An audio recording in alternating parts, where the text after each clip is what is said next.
ನಮಸ್ಕಾರ. ರಿವ್ಯೂ ಚಾನಲ್ಗೆ ಸ್ವಾಗತ. ನಾನು ಸೌಖ್ಯ ಗಾಂವ್ಕರ್.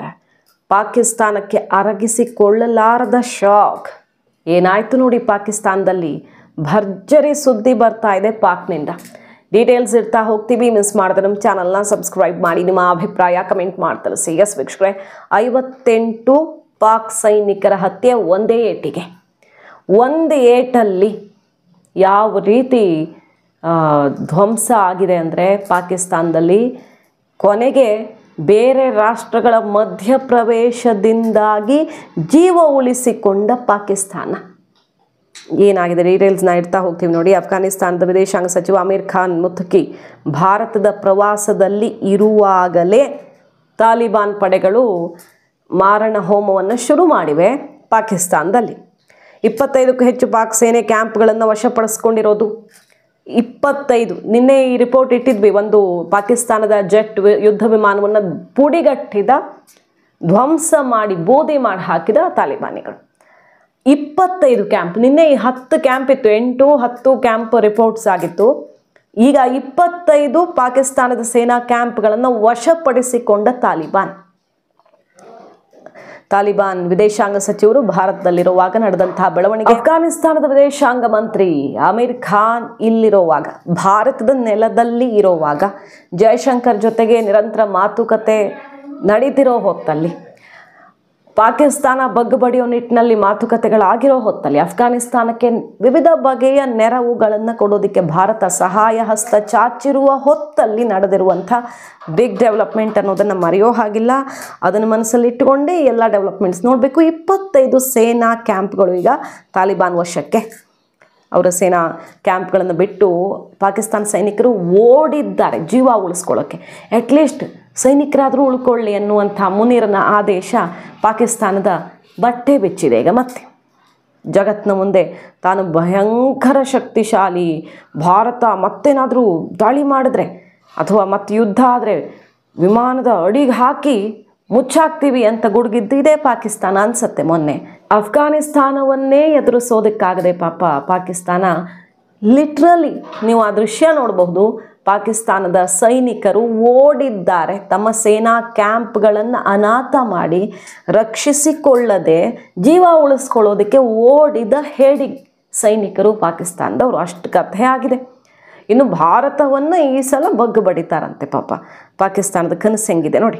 150ಕ್ಕೂ ಹೆಚ್ಚು ಪಾಕ್ ಸೈನಿಕರು ಈಗ ಫಿನಿಶ್ ಆಗಿದ್ದಾರೆ. ಒಂದೇ ಏಟಲ್ಲಿ 58 ಈಗ ಬಾರ್ಡ್ರಲ್ಲಿ ಆಗಿರೋದು. ಓವರಾಲ್ 150ಕ್ಕೂ ಹೆಚ್ಚು ಪಾಕ್ ಸೈನಿಕರನ್ನು ಫಿನಿಶ್ ಮಾಡಿದ್ದು ತಾಲಿಬಾನ್ ವಕ್ತಾರ ಜಬೀವುಲ್ಲಾ ಮುಜಾಹಿದ್ ಭಾನುವಾರ ಈ ಲೆಕ್ಕವನ್ನು ಕೊಟ್ಟಿದ್ದಾರೆ, ಎಲ್ಲ ಡೀಟೇಲ್ಸನ್ನು ಕೊಟ್ಟಿದ್ದಾರೆ. ಮತ್ತೊಂದು ಭಯಂಕರ ದಾಳಿ ಆಗಿರೋದನ್ನು ಪಾಕಿಸ್ತಾನ ಕೂಡ ಒಪ್ಪಿಕೊಂಡಿದೆ. ಆದರೆ ನಂಬರ್ಸ್ ಮಾತ್ರ ಅವರದ್ದೇ ಲೆಕ್ಕ ಬೇರೆ ಇರುತ್ತೆ ಯಾವಾಗಲೂ ಅಷ್ಟೇ.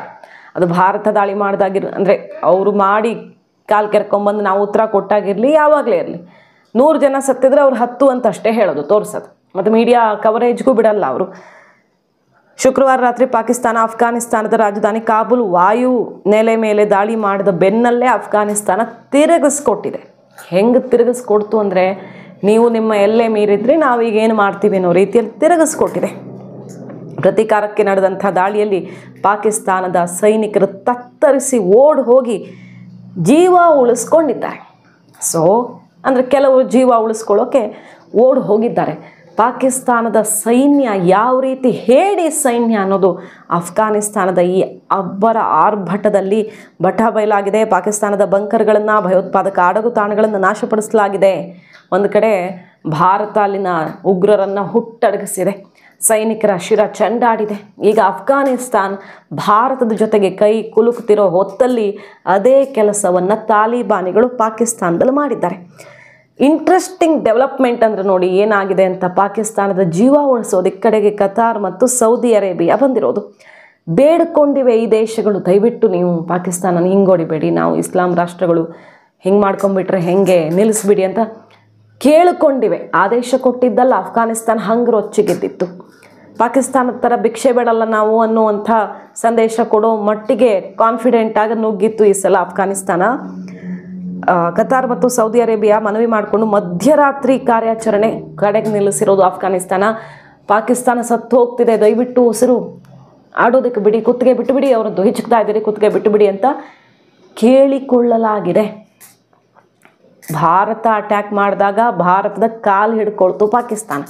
ಅದು ಯಾವ ಟ್ರಂಪು ಇನ್ನೊಬ್ಬರು ಮಧ್ಯಸ್ಥಿಕೆ ಮತ್ತೊಂದು ಇಲ್ಲವೇ ಇಲ್ಲ. ಎಲ್ಲ ರಾಷ್ಟ್ರಗಳು ಕಾಲ್ ಮಾಡ್ತವೆ ಶಾಂತಿ ಸ್ಥಾಪಿಸಿ ಅಂತ. ಯುದ್ಧ ನಡೀತಿರುವಾಗ ಅದೇ ರೀತಿ ಸೌದಿಯಿಂದ, ಅಮೇರಿಕದಿಂದ, ಮತ್ತೊಂದು ರಾಷ್ಟ್ರದಿಂದ ಮನವಿಯನ್ನು ಮಾಡ್ಕೊಳ್ಳೋ ಕೆಲಸ ಆಯಿತು. ಆದರೆ ಯಾವುದಕ್ಕೂ ಭಾರತ ಹೆಜ್ಜೆ ಹಿಂದಿಡಲಿಲ್ಲ. ಕಡೆಗೆ ಪಾಕಿಸ್ತಾನ ಮಂಡಿಯೂರಿ ಕಾಲಿಗೆ ಬಿದ್ದು ಕೇಳಿಕೊಂಡ ಮೇಲೆ ಕಂಡೀಷನ್ ಹಾಕಿ ಕದನ ವಿರಾಮವನ್ನು ಒಪ್ಪಿಕೊಳ್ಳಲಾಯಿತು. ಅಲ್ಲೂ ಪಾಕಿಸ್ತಾನ ಯಾವ ರೀತಿ ಮಣ್ಣು ಪಾಲಾಯಿತು ನೋಡಿದ್ವಿ. ಈಗ ಅಫ್ಘಾನಿಸ್ತಾನದ ಮುಂದೆ ಕೂಡ ಮಂಡಿಯೂರಿದೆ.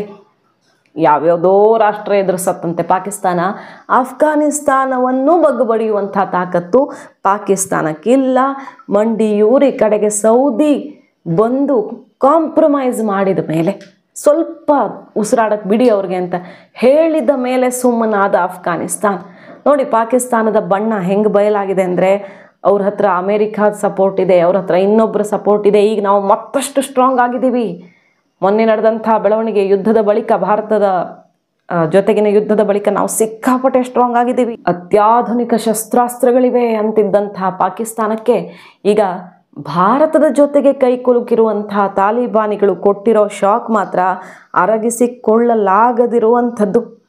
ನೋಡಿ, ಘರ್ಷಣೆಯ ಮಧ್ಯೆ ಪಾಕಿಸ್ತಾನ ಕಾಬೂಲ್ಗೆ ನಿಯೋಗವನ್ನು ಕಳಿಸೋದಿಕ್ಕೂ ಪ್ರಯತ್ನ ಪಟ್ಟಿದೆ.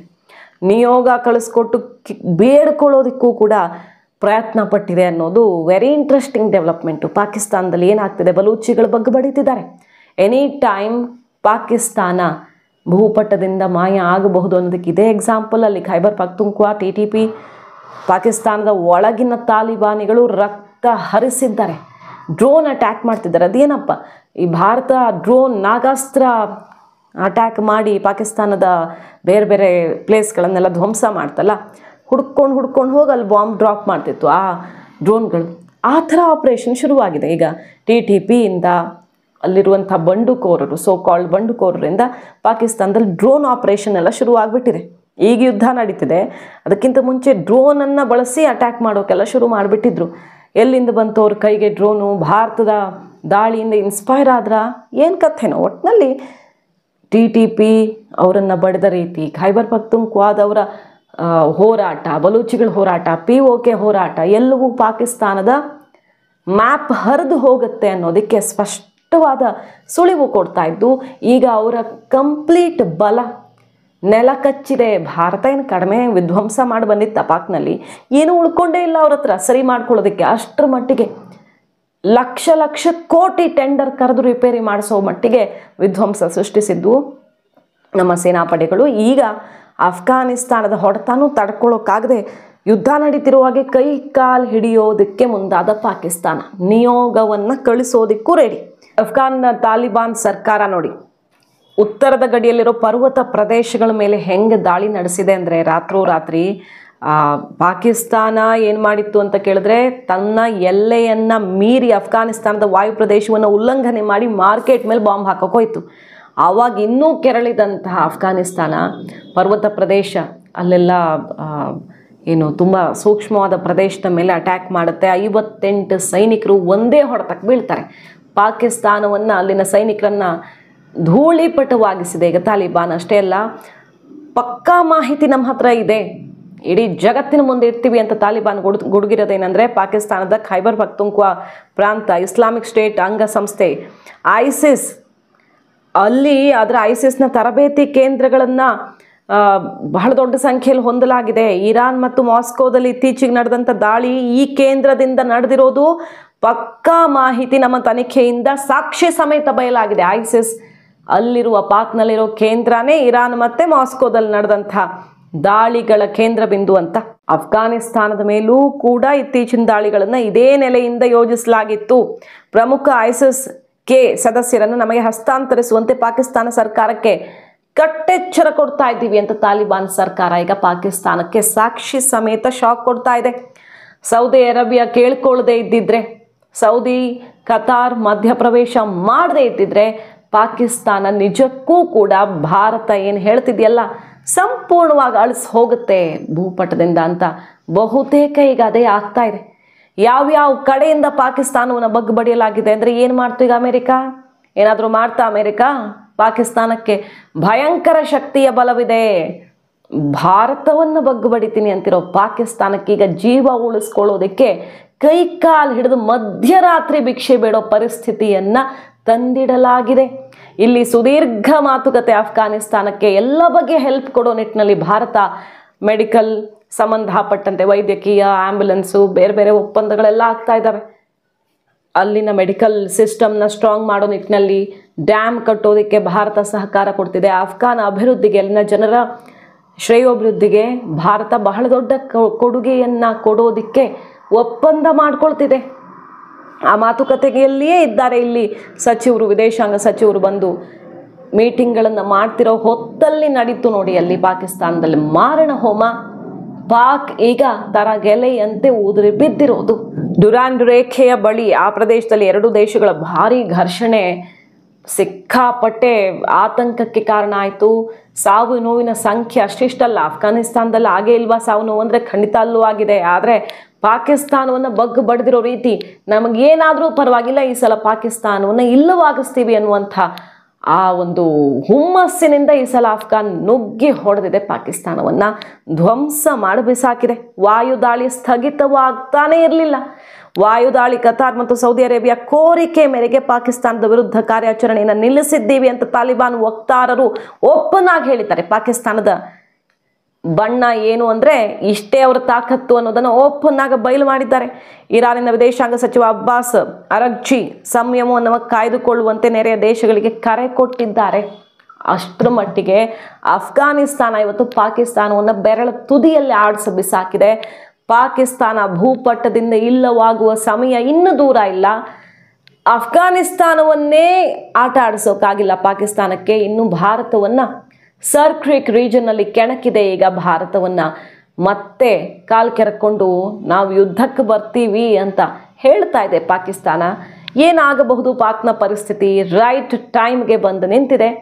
ಮುಹೂರ್ತನೇ ಫಿಕ್ಸ್ ಆದಂಗೆ ಕಾಣಿಸ್ತಾ ಇದೆ ಭೂಪಟದಿಂದ ಅಳಿಸಿ ಹಾಕೋದಕ್ಕೆ. ಮಾಹಿತಿ ಇಷ್ಟ ಆಗಿದ್ರೆ ಮಿಸ್ ಮಾಡದೆ ನಮ್ಮ ಚಾನಲ್ನ ಸಬ್ಸ್ಕ್ರೈಬ್ ಮಾಡಿ, ನಿಮ್ಮ ಅಭಿಪ್ರಾಯ ಕಮೆಂಟ್ ಮಾಡಿ ತಿಳಿಸಿ. Thank you.